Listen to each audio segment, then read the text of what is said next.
Viral na viral to mga boss itong video ng isang joyride at saka ng isang kliyente niya. Panoorin niyo ang video. Di ba binok kita? Ba't ka biglang pumapasok? Oh, private property to ah. Kahit nag-book ako sa'yo, dapat di ka pumapasok basta dito. Ba't ka pumapasok?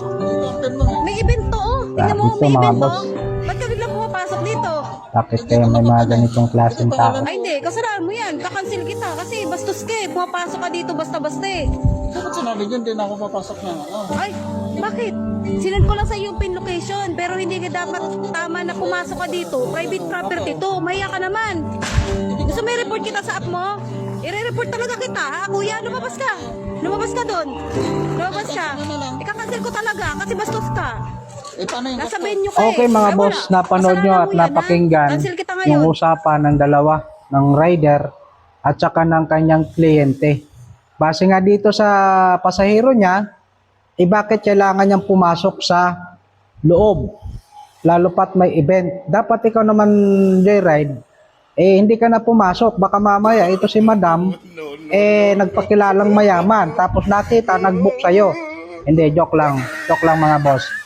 Hindi ko kasi alam kung ano talaga yung pulisiya ng joyride. Tinok nga siya at tinanong niya doon sa labas ang pangalan ni madam at pagkatapos malaman, pumasok doon sa private property, sabi ng babae.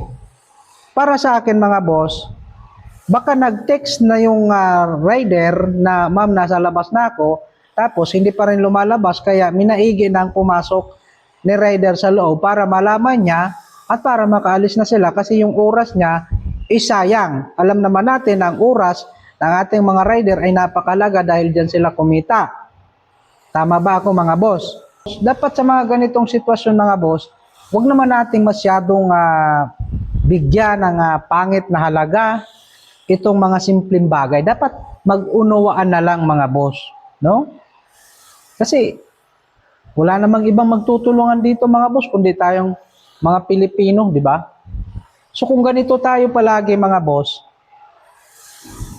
wala, nga.